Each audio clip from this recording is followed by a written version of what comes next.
Good afternoon, ladies and gentlemen. Welcome back to another episode here on European Confessions. I want to thank all of you who regularly support our channel. Thank you so much. Thank you so much to all of our subscribers. Thank you for your continued support. There is a message that I want to share with you guys, and this message it comes from a translation of a message that I received, and the translation reads like this. Hello, my brother, how are you? Can you please post my own story as hidden identity? My brother, I am a woman who is in pain because of the things that happened to my family.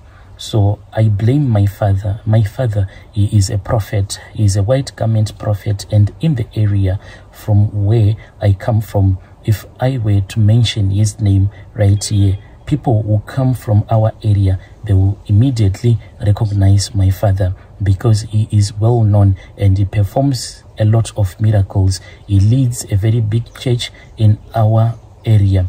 So the thing about my father that most of the people do not know is that my father himself is a ritualist. He did a lot of rituals so that he can become this famous white garment prophet. And he specializes with healing those that are mentally ill. At our house, people actually call our house a hospital for the mentally ill. Once you bring your relative that will be suffering from any kind of mental illness, my father will cure your relative. So what pains me the most is that amongst my sisters, I am the only one that is not mentally ill. All of my sisters right now, we do not even know where they are. They are just roaming around as mad women. And this pains me a lot whenever I see someone that will be mentally ill, that will be going around doing their mad business. This pains me a lot because I'll keep on asking myself a lot of questions, and some of these questions I do not even have any answers to those questions because I don't know where all of my sisters are, and none amongst our relatives want to even question my father because they are scared of my father. My father is a man who has a lot of wealth, so they are afraid of him. Most of my relatives, they depend on my father, so he has so much power in the family to control everything that people do in the family. So my story, it started from the time that when I was still young, we were taught that anything that happens in our compound, it was never supposed to leave our compound. It was supposed to stay in our compound. At my parents' house, they have this very big, tall Jura wall. So when my parents were building this tall wall, it was such that they didn't want people from the outside to notice that in our compound there were a lot of strange things that were happening. They wanted the secrets to always remain inside the walls of our compound. So this wall, my brother, the way that it is big, when one is standing outside of our compound, you cannot even see what our house looks like. You can only see the roof. That is how tall this wall that my father built. It is very tall, my brother. And my parents taught us that no matter what, you should never reveal your secrets to anyone. Even right now, as I am sharing this confession with you, I do not feel okay at all. I feel as if I am betraying everything that my mother and my father taught me. They taught me that your secret is your secret. You do not have to share with anyone. But I just want to let people know that out there are prophets that are actually ritualists that are using their own children so that they can get powers to become powerful prophets. This is what my father did. So there was this other day that my sister ended up running away. We were used to this thing that my sisters, since they were mentally ill, they would run around all over the compound since the gate was always locked and there was no way they were going to be able to climb up that wall since it was very tall. So we will just leave them to run around mad around the compound, and we never bothered ourselves with my sisters, but we were just told that the neighbors were not supposed to know that all of my sisters were running mad. It then happened that on this other day, we were just relaxing, me, my mother, and our maid. Suddenly, we then saw that my sister, the eldest one, my sister, the way that she was acting up as if she was a lizard. She was actually moving on the ground as if she was a lizard. She kept on doing this, my brother, until she had reached the wall. When she finally reached the wall, we thought that all of her madness that she was doing was going to end, because there was no way she was going to be able to climb that wall acting as if she was a lizard. To our surprise, my brother, just like what a lizard does or a rat does when it is climbing the wall, that is what my sister did. It was such a demonic act that she performed. My sister climbed up that wall without hanging on anything, and she did not fall. When she finally reached at the top of the wall, she then started waving. Then she jumped on the other side of the wall. When we saw that my sister had jumped onto the other side of the wall, my mother thought that this was the end of my sister, because the way that the wall is tall, there is no way that one can jump like that and not break your back or break your legs. So my mother said, quickly, let us run, and let us see what has happened to her.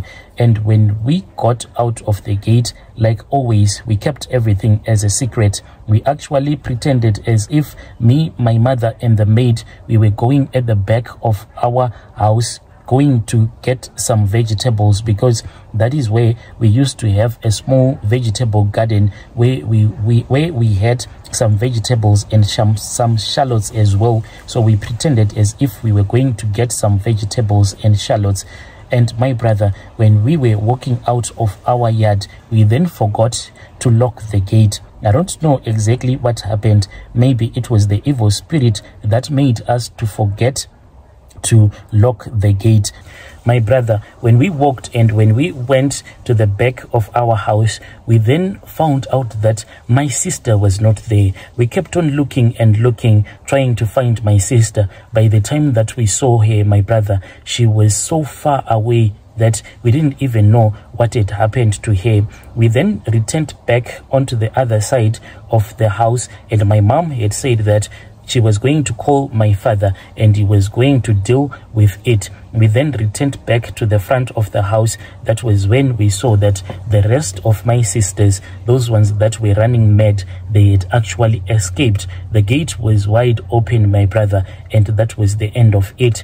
When I looked ahead, I then saw my sister, and I told my mom that if I can run, I will be able to catch her, because she was not very far from the place that me and my mom were standing. But my mom, she didn't want this secret to be exposed, that all of her children were mentally ill except for me. She then said, no, do not do anything. I want you to go with the maid and I want you to follow her, but do not run after her. Just follow her until I have called your father. And my mother said that she was going to get the car so that we can use the car to go around looking for my sisters. My mother went into the yard and she never returned. By the time that we went into the yard, we then found out that my mother, she had collapsed to the ground. And by the time that I ran to ask my mom what had happened to her, my mom, she didn't want to tell me the truth, but it seemed as if there was something that was demonic that had struck her, something that she had found sitting in the car that had struck her. When this thing happened, my brother, my father, he then started marrying a lot of young women. So in our church, it is quite common that a lot of older men, they get married to underaged girls. My father, he started marrying a lot of these underaged girls. So after I was all grown up, that was when I was able to understand that everything that had happened at the time when my sisters had started running mad, what was happening was that those tokologies that my father uses for his prophetic business, they were now attacking him, and he had been told that he was the one who was going to run mad. So he was told that if he didn't want to run mad, then he had to have a lot of children with different women. And after having all of these children, then what was going to happen was that all of his children were the ones that were going to run mad one by one so as to avoid himself running mad. That is how much evil my father is. In our church, there are a lot of men that get married to these underaged girls. It is quite common in our church. And so my father started going on a shopping spree. As he was shopping around, getting married to these underaged girls, what he would do is that he would bring a new wife to our compound. Then he would just chase away that new wife of his. Soon after, she would have fallen pregnant. My father has many kids, and all of these kids, they are just waiting for their day when they will start running mad. But it pains me a lot whenever I think about this story, especially when I think about my sisters not knowing where they are right now, if they are still alive or if they are dead. It just pains me a lot. My father, he is a very powerful prophet. He can actually cure those that are brought to him, the ones that will be mentally ill, but he can't even cure his own daughters that are mentally ill. Dear listeners, right there was a narration of a message that was sent to me by our dear sister. Such a sad story, such a sad story. Please let us talk about this issue in the comment section.